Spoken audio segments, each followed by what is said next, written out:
Hello, welcome to another episode of Fly on the Wall with Josh Hill. I'm Josh Hill. I'm filming this one after the fact, an episode of firsts. Usually, I sit there in the room, we do it live, we talk a little bit about what I think we're going to talk about, we do the introduction, we get straight into it. This one was different. I filmed that from a remote area in Canberra, so the quality might not be, what we're used to usually. But B, I really wanted to make sure that I was taking in what was being said, and also I wanted to sit and kind of decompress with it afterwards. So I've listened to the podcast. I usually don't listen to my own podcasts about three or four times since. It's packed full of really good information. So we're talking here about AI, the implications for candidates, the implications for hiring managers, for external recruiters, my business and North Star Partners and similar. And the two guests that we have were absolute all-stars. A little spoiler, they agree on like 90% of things, as do I. It would have been nice to find someone that was maybe a little bit less agreeable, but really great insights, really good insights onto where they think they're going to take things, what they're seeing in their careers.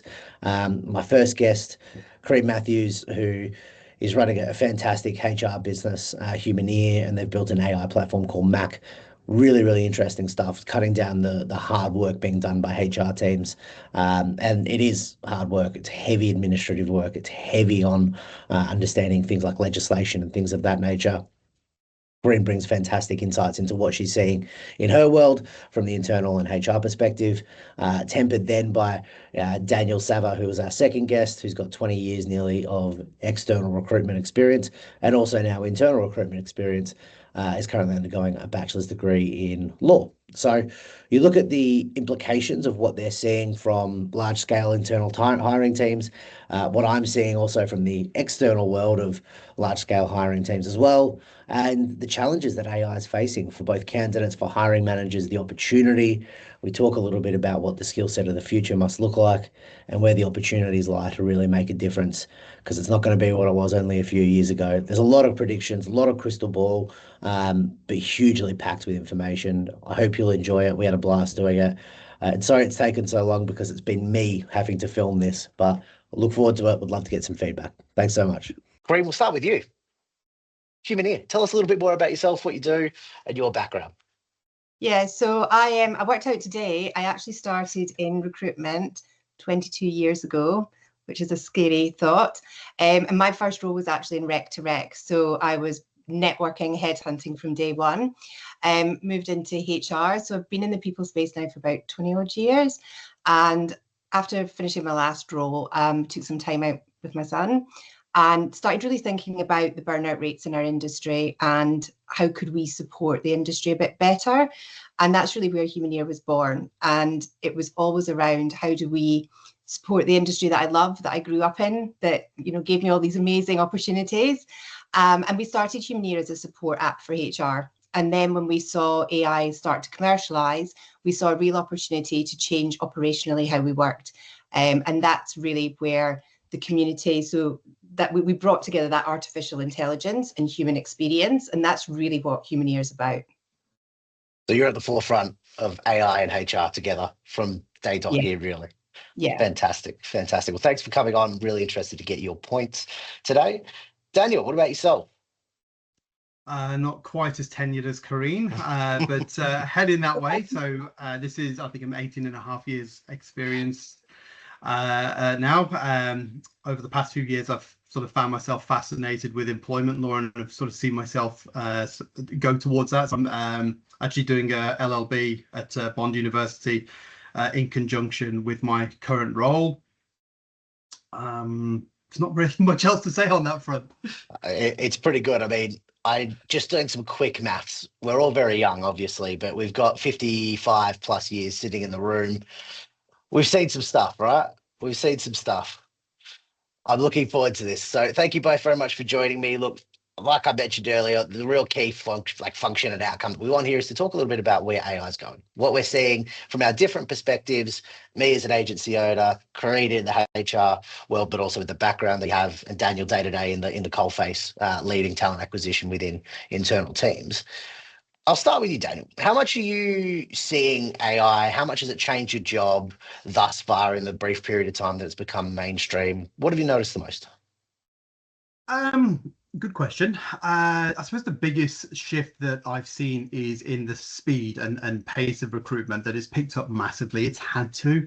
A lot of the tasks which I used to spend hours on, your scheduling interviews, typing up screening notes, sorting through stacks of CVs and sort of formatting them back in my agency day to sort of put your branding on, used to take hours, and it can now be done in minutes.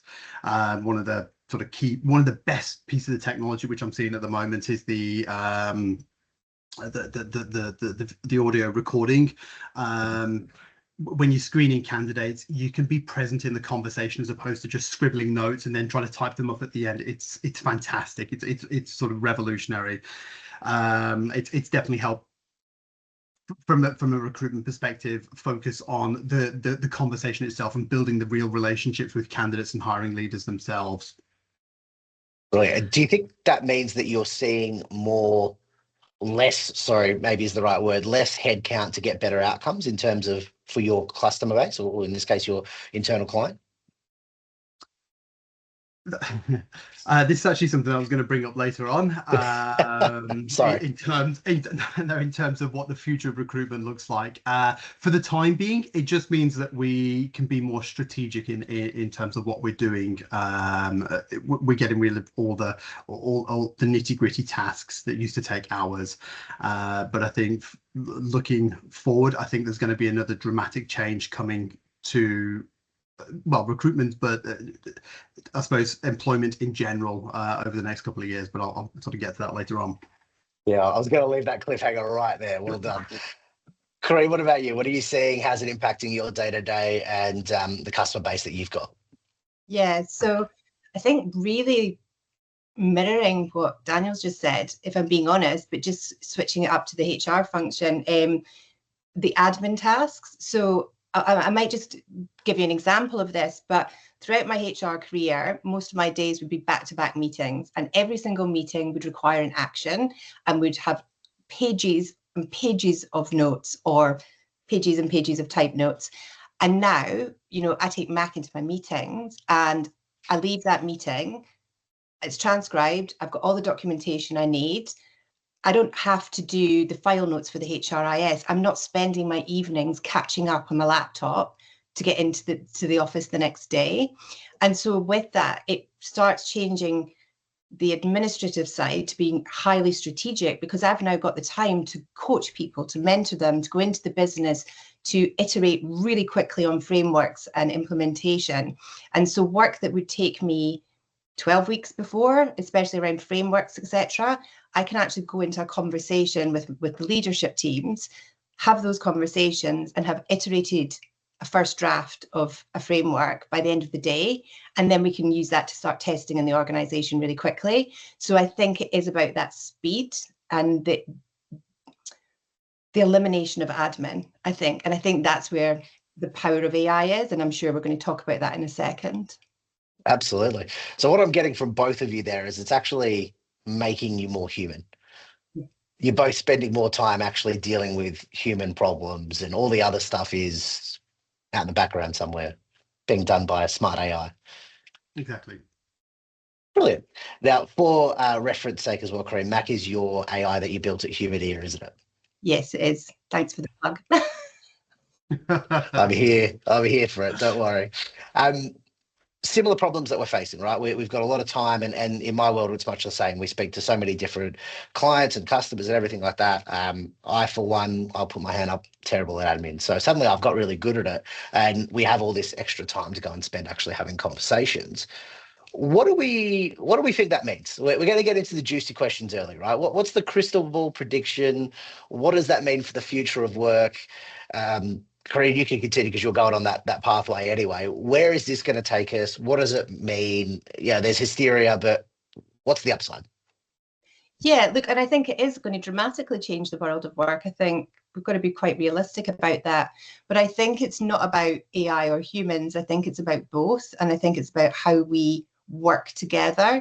I always think of AI like a really smart intern. I don't think we should be thinking of it as anything else right now, because it doesn't have the capability to do a lot of the things that we actually have to do in our roles, either on the talent or the HR side, because they're so people focused. So I think from an AI perspective, it really starts to make that skills-based hiring much more critical, but also hiring for capability. So can people learn the technology? Can they use the technology? And I think that's where I see the crystal ball moment being, is that yes, we are going to have to redefine roles, but I think it's going to be more around skills and capability rather than eradication. 100%. Danny, what do you reckon? I feel like this is just going to be me, Careen, sort of agreeing and backing each other up on this. Look, my opinion on this is that we're heading towards a more flexible, skills-orientated market. What I'm seeing as a general overview is that employers are learning that it's less about job titles and more about what capabilities you can bring to the table. And I think over the next few years, we're going to see companies experimenting with sort of smaller core teams and drawing on a pool of specialists as and when required. So I think we're going to see a bit of an uptake in sort of gig working and less permanent roles. Not necessarily saying that permanent roles will disappear, but I think with remote work and digital tools, it's going to make it easier to sort of tap into talent on demand. And whilst that will make it more competitive in some ways, I think people who are able to adapt and can prove their skills will do well. And I think that we'll also see AI being used more strategically in workforce planning. I couldn't agree more. How are you seeing that portrayed? Because I think, the three of us here have been using AI for a while. We're, let's say, ahead of the curve, or certainly, ahead of the average in the curve. How are you seeing that in your hiring managers in your customer base at the moment, that discussion? How is their level of literacy? How much has that changed in recent time, Daniel, when you're speaking to them? It's interesting. So what I have noticed is we'll talk about sort of job adverts for a second. So I'm seeing quite a few AI product managers, AI developer, things like that. But what I'm not seeing is an administrator, and then in the job description, ability to utilize AI. So we're seeing very specific AI roles, but when it comes to the more generic roles, we're not seeing that request for AI literacy. And I think it was the Microsoft, I can't remember what the report was called, but it was talking about how executives are being very cautious about AI. There's a lack of trust there, and same from candidates. There's a lack of trust there. Obviously, most people are using AI to tailor their CVs, but I think that AI literacy is still a missing piece in the market in general. Do you think, both of you will come back to this point, but do you think it's a case of people not wanting to, and I'm thinking about this on the fly, not wanting to admit that they're not doing it themselves? So they're not wanting to talk about AI. They're not wanting to say, I can use different LLMs, prompt engineering's been a thing, but it's still relatively new. Do you think it's just immaturity in the general market? And those of us in tech, in my world, we're maybe, again, ahead of that curve. So for us, it's pretty normal. What's your read on it, Careen? I think it's a really interesting question, and one that we've had to dive into with the human ear community. I would say that as an industry, we are probably a bit further behind other industries in uptake. And I think I don't think it's for one reason. I think there's multiple reasons. I think that there is a real feeling of overwhelm around AI because there are so many tools coming into the market that people are almost feeling like a saturation, overwhelmed with it. Like, I don't know where to start, so I'm not going to. So I think that's one piece. I think there's a lot of fear because HR does make things faster, smarter. So if that suddenly happens, does it mean that jobs are lost? And so then you also have the security side as well, and the trust in AI. And I know that Australia has the lowest trust in AI, globally. I think we're really low down. Sorry, we're not the most, but we're low down. And a lot of that comes from security. So I think that it's a combination of all of these things. I don't think it's one thing in particular. And I think it depends on the individual. I also think that working in tech, we have to have an acute awareness that we are probably exposed to a lot more than a person sitting in talent or sitting in a HR team is. And so what may seem very obvious for us is perhaps not for them. And it's a much bigger adoption curve, and it's a much flatter adoption curve right now. We've certainly had to do a huge education piece in our community around AI. And we, just to go sidestep a bit, we actually went in thinking we were going to teach people how to use tools. So we would go into these training sessions, we're like, we're going to show you how to build this and do this and create this workflow. And actually we went in and we found ourselves explaining what AI was and the fundamentals of security and how to read terms and conditions and how to make really educated decisions around the tools you were using. And so we actually had to backstep quite a few steps in that education piece. So that was a real learning for us initially. Yeah, I think, to my point earlier, I think if we're ahead of the curve, we assume that the level of competency is X and potentially maybe it's Y. The general level might not be where it is. How do we bridge that gap? How do we, and how, maybe the question is, how quickly is that gap bridging itself, right? What do we do to make sure that we're working from a foundation of understanding? How do we get everyone on the same page? That's maybe the best way to word that question. What do you think, Careen? So I think that it comes from shared knowledge. I think that's a huge piece. And I think podcasts like this, where we're talking about it and we're sharing our experience, I think that's really important. Being vocal about using AI and transparent about using AI, I think that that's really key as well, especially for leadership, because I think that when we see the leadership being transparent about using AI and also being honest about they don't understand it, they're learning, like let's all just jump on this bus together and see where we end up. I think that that's really powerful, because I think that if people are feeling that they don't know how to do something, there comes a little bit of shame from that if not everybody's talking about it. So Daniel, what do you reckon? Yeah, interesting question. It's interesting. Sorry, it's slightly off topic, but something that I have seen recently, just sort of following on from the distrust comment that Careen made. I have started to see some companies advertising that they are AI free, saying that they don't use AI, and I don't necessarily know if that's a good thing or a bad thing. Whilst as sort of Careen mentioned, that there's a lack of trust in the industry, maybe that will work in the short term, but I think they're going to get left behind as we sort of transition. I think that's why companies are sort of hesitating at the moment when with a lot of key business decisions as to whether what to implement and whether to implement certain aspects of AI. Sorry, I know that was sort of off topic, but that's a good one. I think it's a relevant point to bring up at the moment. But yeah, I'm sort of keen to see how these companies perform over the next couple of years. You've pulled on a string, and we're going to continue with that segue because I like it.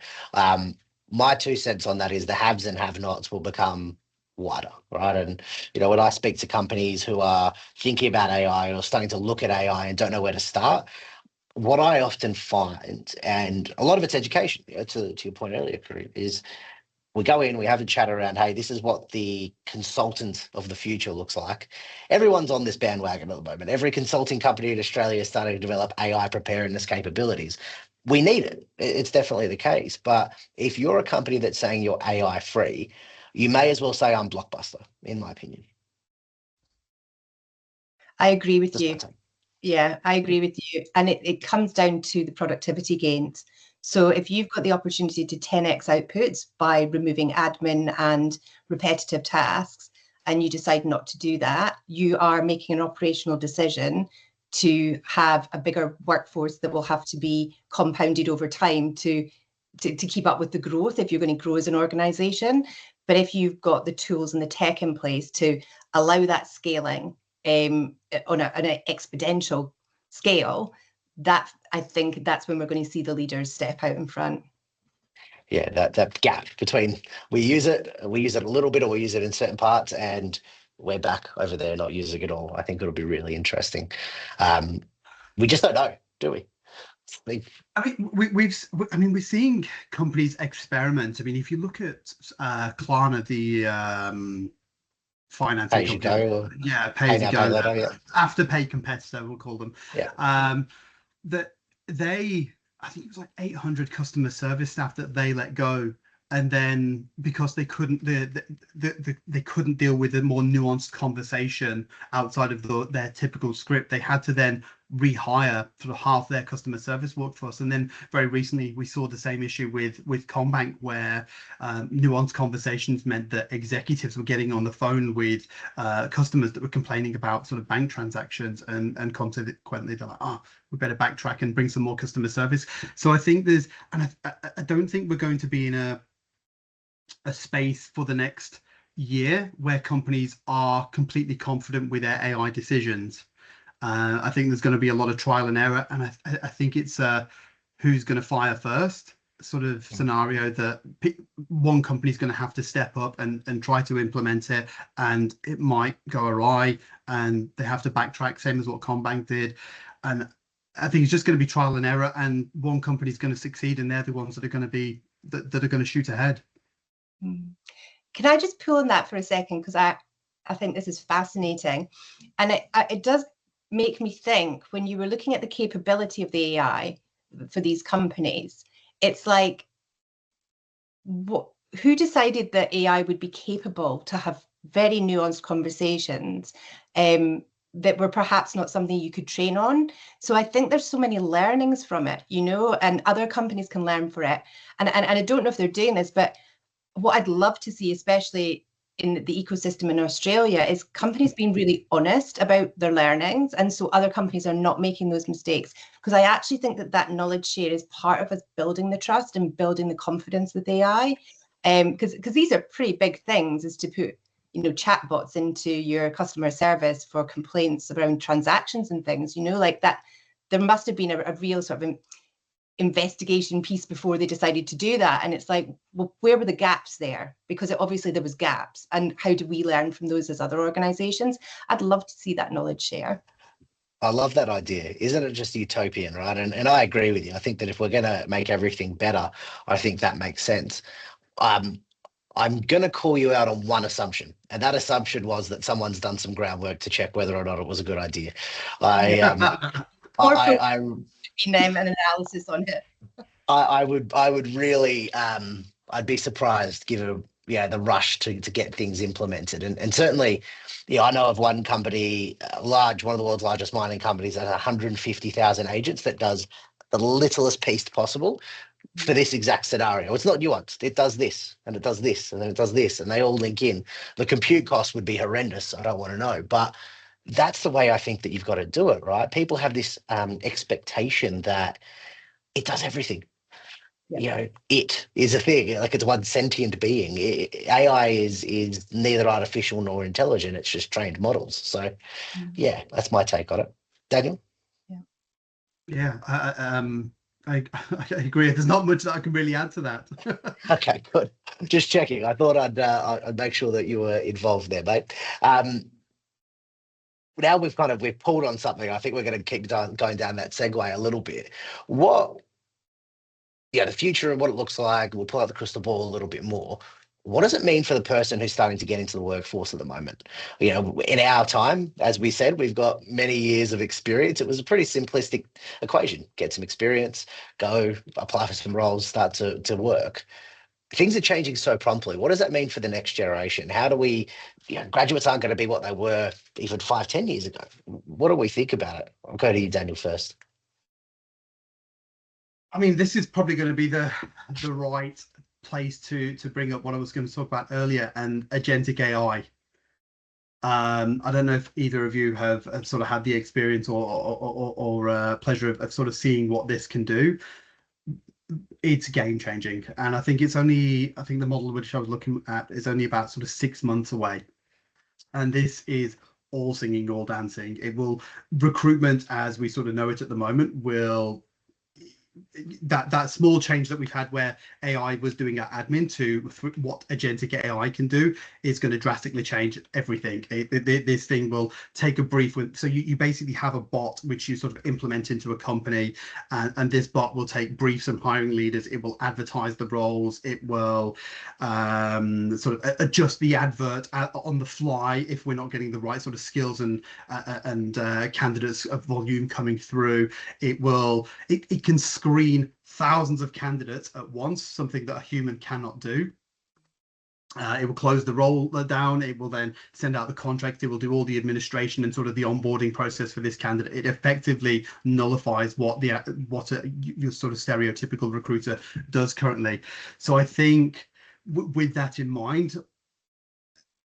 what somebody entering the industry to prepare for that is start small, start curious, stay curious, and sort of pick an AI tool yourself and try to solve a specific pain point. Perhaps it's sort of scheduling or interview summaries, and see how it sort of fits into the bigger picture, and read upon sort of best practices, and don't be afraid to experiment. But I think what's going to be essential when we get to that stage where agentic AI is sort of implemented is we need to maintain our judgment. That's going to be key, maintaining those human aspects that AI won't be able to replicate. So you sort of judgment, your communications, your empathy, those are the skills that candidates are going to have to, that the recruiters are really going to have to hone in and drill. Because when an average, I think with the agentic AI, when we're talking there sort of $70,000 AUD to sort of implement, and then sort of $50,000 a year ongoing, it just means that all the companies, once that trust is built within Australia, most companies will have, this is my sort of blue sky thinking, I think most companies will go down that agentic AI, and it just means that one recruiter is going to be able to manage what a full team was. I know that we're going to sort of cover up what does the future look for like in external agency, and I've got an answer for that as well. But Good. I think people need to maintain those human skills. When you're looking at a CV, use your own judgment. Don't just rely on AI. And I think that's what's going to become imperative and lasting for people getting into the industry. Yeah, I love it. I think it's a really good point. Careen, I know you built AI from scratch with Mac, as we talked about earlier.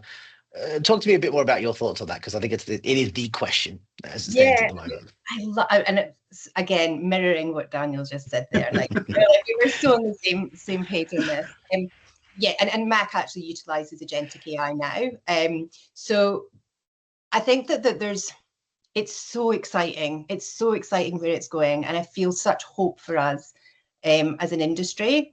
And I think that the agentic side is going to take a huge amount of work.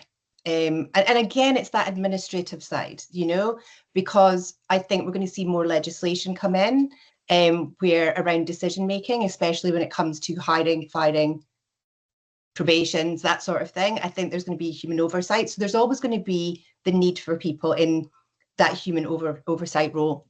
I also think as well, though, that if you've got a machine doing all of that, then it gives us the opportunity to speak to candidates, to coach them, to give them proper feedback, to actually equip them for coming into the organisation or to go and search elsewhere. So I actually think it creates all this opportunity around it as well. It's quite easy to be like, oh, it's going to replace us all. And I think it will completely change how we work. But it's not going to replace empathy. AI will not replace empathy. It won't replace judgment, because its judgment will always be based on a mathematical equation. It won't be based on the nuances or the tone changes or any of the things that as humans we pick up. So I think that it's really hard to predict, because there's so many factors. Like, will the government step in and say, actually, you can't use AI for that decision point? And then we have to think about our workflows again. And that's one piece. It might be that the trust takes 10 years to get there, And so there's so many pieces to this puzzle that we don't know the answer to.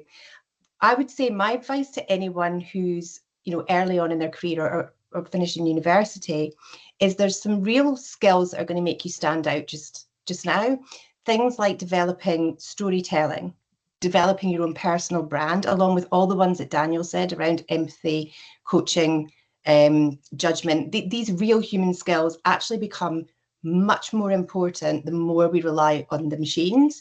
And so building those out and getting really good at connecting the dots when you're speaking and storytelling, when you are using that judgment, be able to bring it back to experiences so you can kind of fill in the dots that perhaps the machines can't.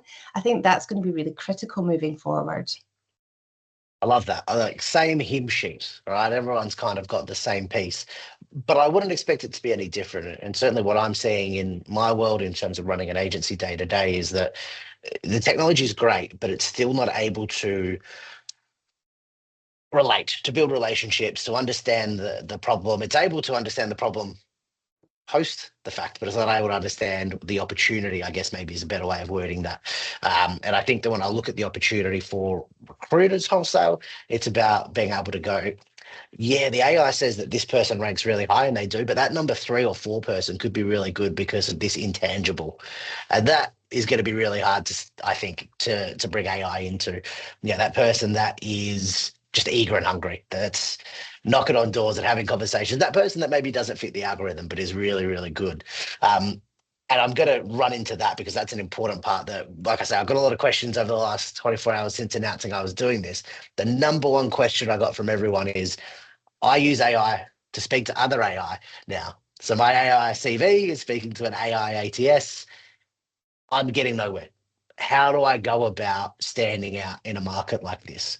Now, I'll take the bullet for the first one, for this one for you guys. My answer to them was pretty simple, was it brings it back to the human, right? You need to humanize, do something different. Think about, bringing a video or, something that makes you different to the 107, 800 different CVs you receive. And Daniel, I know you've got amount of CVs that I would not even comprehend that you would see all the time. What do we tell people that are sitting there going, I have no idea how to make myself different, marketable, better, whichever adjective we wish to use in the current AI-driven market? After you, Daniel. Yeah, this is a tough conversation, and look, this is going to be my own pitch for a business idea which I have, and I'm currently trademarking that I have a solution. It's coming, so hold fire.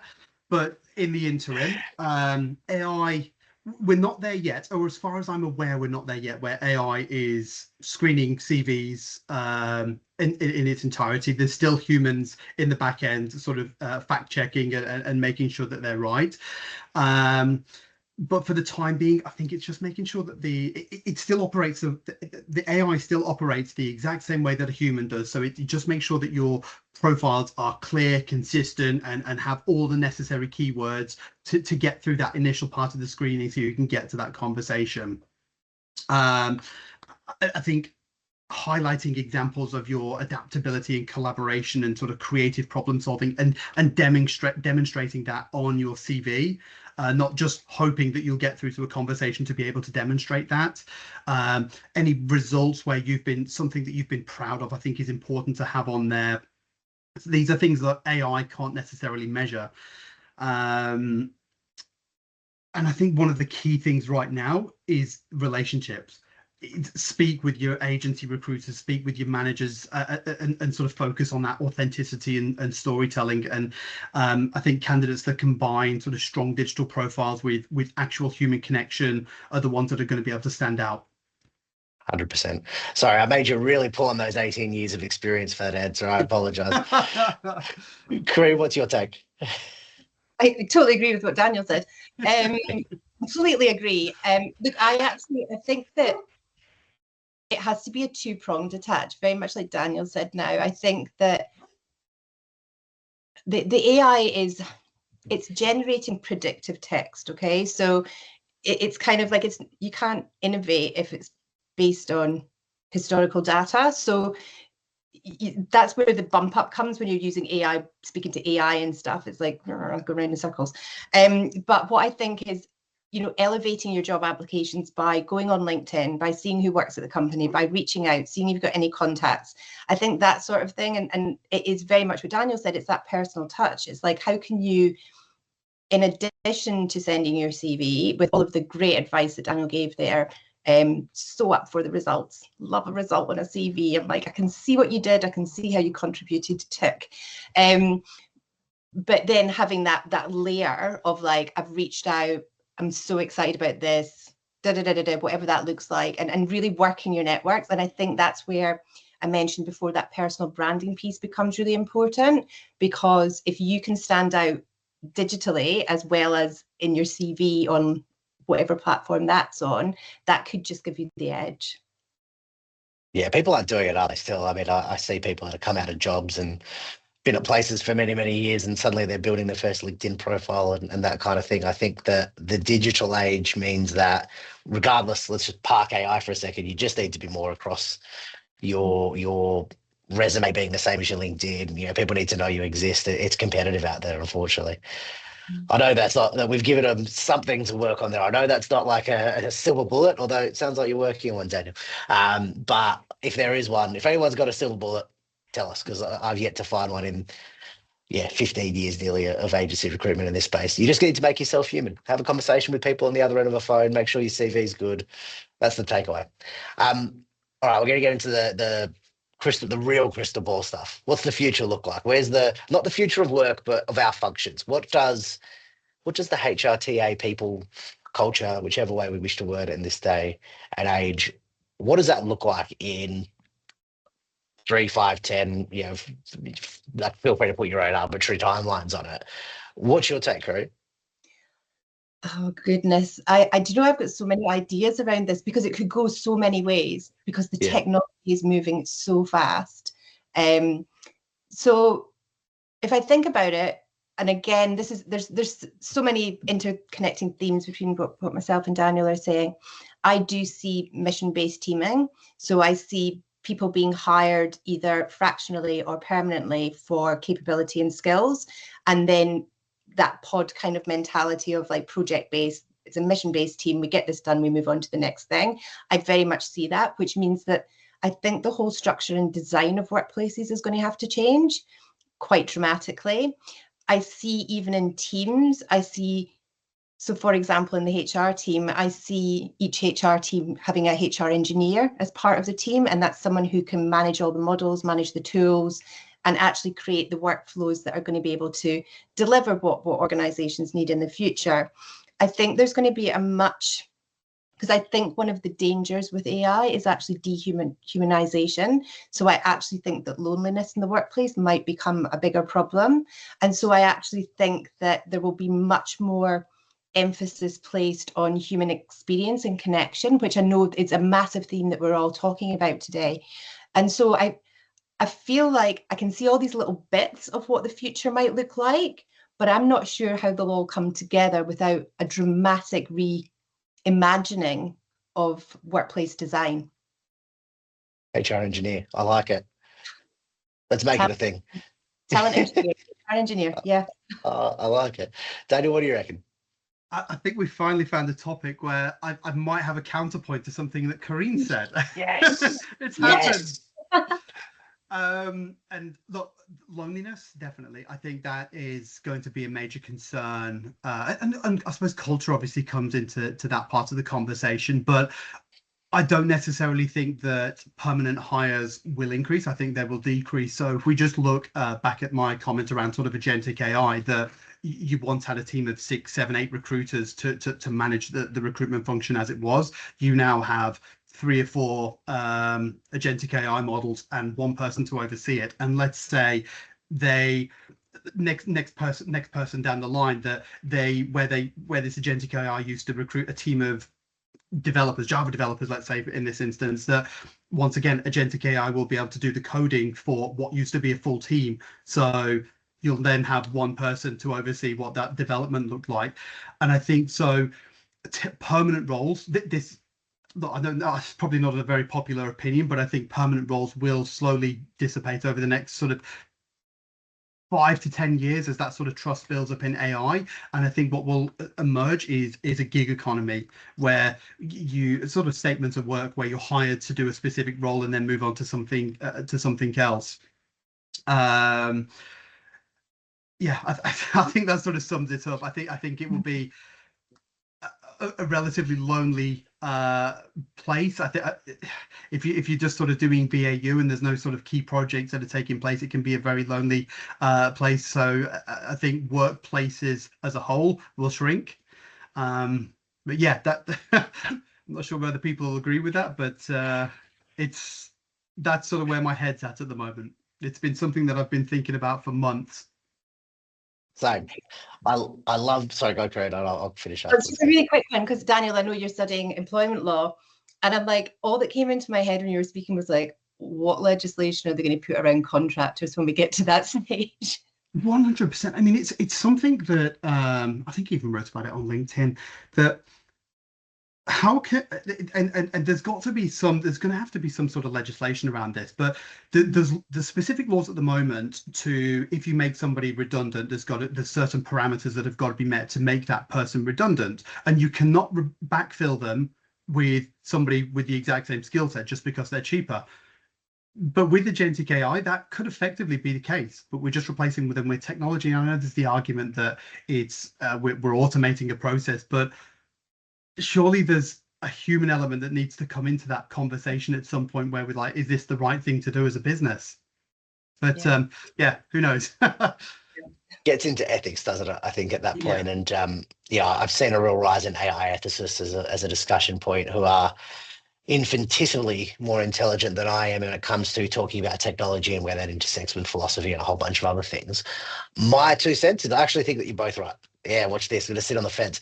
I believe that the fractional work of the future is undoubtedly going to be the case, although I do believe that what we're going to see is a real fragmentation of the market. And by that, I mean, you're going to get people that are building things, and you're going to get people not so much doing the maintaining, because that's going to be AI, right? So there's a whole section of the market within technology that's just not going to be needed anymore. So you're going to get bigger sales teams, I think, because more people are going to need relationship account management. They're going to want to go for lunches. They're going to want to talk about what's good within the AI or what have you. And you're going to get people leading transformation and change at a bigger clip. So I'm a real big believer, and something we're implementing at North Star at the moment is the fractional executive is the future.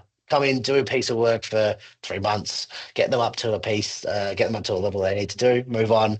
And I think, again, this is where I'm sitting on the fence. You'll probably take teams that go with you to go and, SWAT team, if you will, go and fix that. Yep, we'll implement this new technology. We'll help with change management. We'll move on, purely by the fact that there are people involved. If there wasn't people involved and it was just pure technology the whole way, you wouldn't need any of that. So I think it's going to be a really interesting change. And the thing that we maybe forget is that we're all over here in technology, and there is a lot of companies that still use Excel and paper all the way over there, and getting them up to scratch will take a long time as well. Well, I mean, just bringing it back to what Careen said a couple of questions ago, that the technology is changing so fast. The laws are changing just as fast. It really is a sort of toss of a coin as to what's going to happen in the future at this moment in time. I agree. Selfish question, finally. What does that mean for us, for agency recruiters? What do we need to be thinking about as we're navigating these turbulent times? Daniel, I'll start with you, given you're on the other side of the fence. Agentic AI once again. So this is so this is my opinion, that agentic AI is going to drastically change the way that agencies are going to have to operate. It won't eliminate them. Sorry. But the days of sort of purely matching CVs to job descriptions are numbered, because AI can do that at scale. And those agencies that survive will need to bring deep industry knowledge and networks to the table, and can advise clients on market trends and culture fit.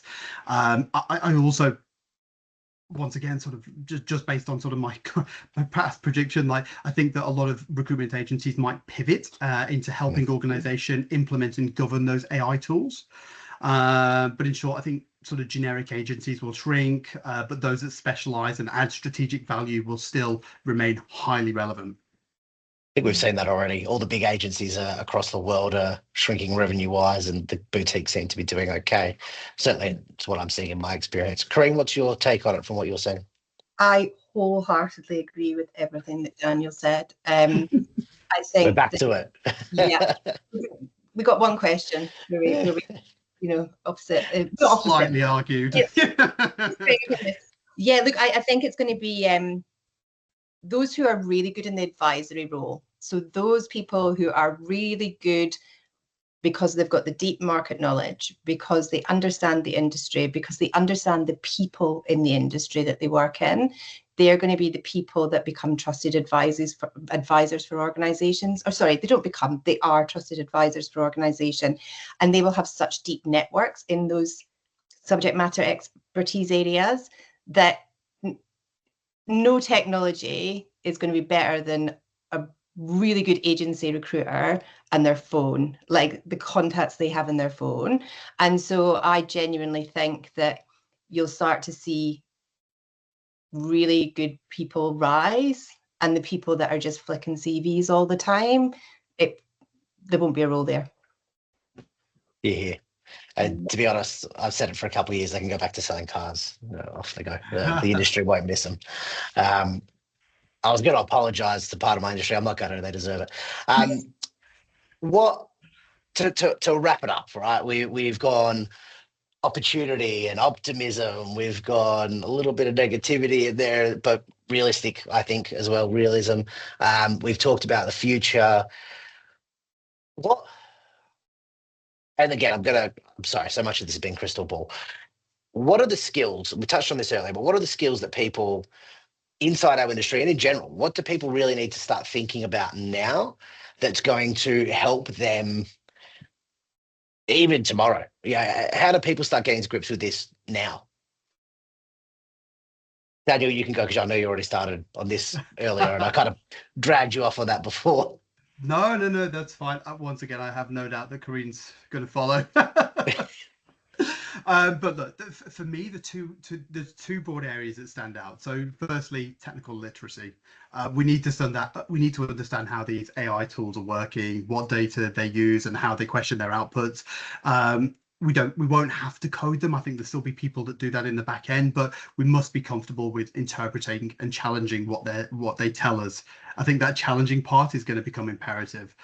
And then secondary, the human skills. I know we've all sort of already touched on this, but empathy, storytelling, negotiation, and sort of ethical judgment.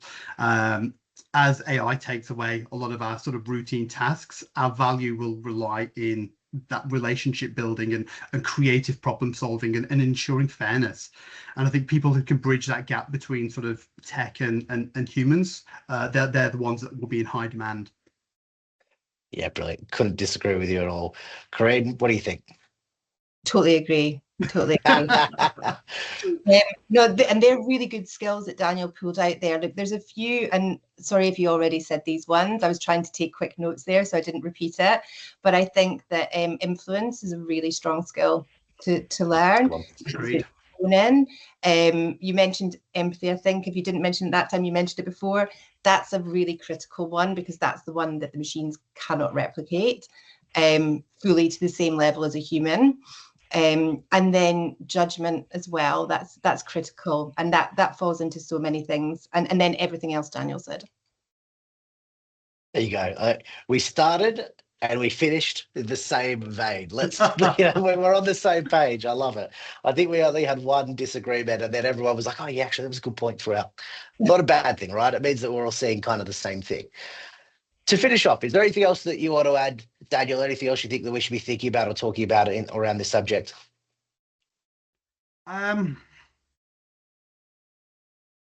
Look, from an internal recruitment perspective, I think this is an important point for candidates to understand, because here in Australia, as far as I'm aware, there's not a lot of companies that are using AI to screen and filter CVs. I see comments every day on LinkedIn saying that I applied and I was rejected half a second later. As far as I'm aware, that doesn't exist, or at least I'm not aware of any companies that have these fully automated AI systems that reject candidates on there. There's still people in the back end. And candidates need to understand that because of AI, every CV looks the same. I receive anywhere between 50 to 400 applications per role. And most recruiters work on average 20 to 40 roles. Do the maths. We don't have time to spend 5, 10, 15 minutes on the phone with every single candidate. So in a timely manner, it is taking time at that back end to get through the CV. So be patient with recruiters. We are trying, where everybody's coming up with different solutions on how to sort of manage that volume.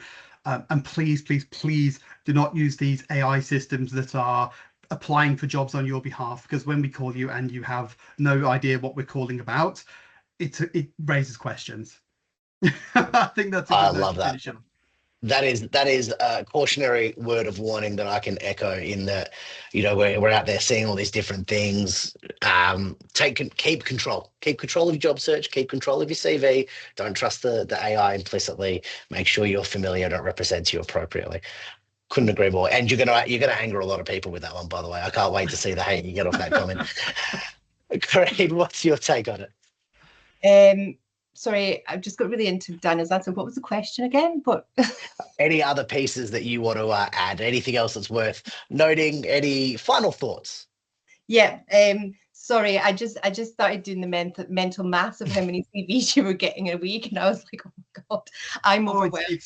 It's insane. It's insane. And sorry, just to sort of cut you off there, because what I'm personally seeing is, because what people are doing is they're putting their CV in a chat GPT, and they're putting the job description and saying match my CV, and whilst it's not necessarily making facts up, it's making a lot of the CVs read exactly the same. So it's really hard to differentiate, from my standpoint, the difference between a well-worded CV and actual skills, and it's just making my job extremely difficult. And I am my job, that is, and I'm certain that's sort of mirrored across the industry. When it comes to sort of shortlisting those candidates. Yeah, absolutely. Especially when you're reading all the CVs and you're like, they all sound the same. Everybody's just got different names. Like, that must be really frustrating. All right. One bit of advice I would give is you don't need to be an AI expert. There's actually very few people who are genuine AI experts in the world. But do be curious, like, start now. Because as soon as you start, you're already building your knowledge. So that would be, pick one thing. If you haven't been in the workforce before, pick one problem that just annoys you in life. You know, for me, it was meal planning. I can't think about meals at the end of the day. And so I started building out a GPT to do my meal planning. So that for me was a little experiment at home. But just find one problem that you have and get a tool and see if you can solve that problem. If you are working, then find one part of your workflow and think, how could we automate this? Don't even think about it like AI. Think about it like an automation, and automate it. And that's enough to get you started. So that's what I would say to people is, like, just get into it. Just start now. Start today. Wise words. The wrap up of that is that the human skills, your judgments, your ethics, all these other bits and pieces are still really critical.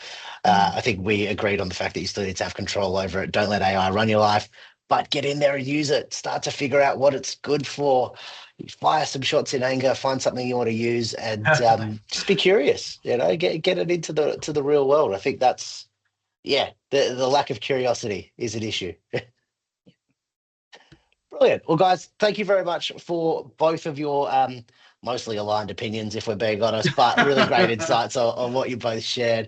It's been an absolute pleasure. I look forward to hearing this one all the way through. Daniel, you're going to get some hate for that commentary earlier, but I think it's a completely accurate piece. People are going to say, come on, mate, ATS is making sure that we get rejected, but I agree. Yeah, let's keep it really focused on the end result. It's been a pleasure. Thank you both so much. I look forward to getting this out there into the real world soon enough. Sounds good. Brilliant. Thank you.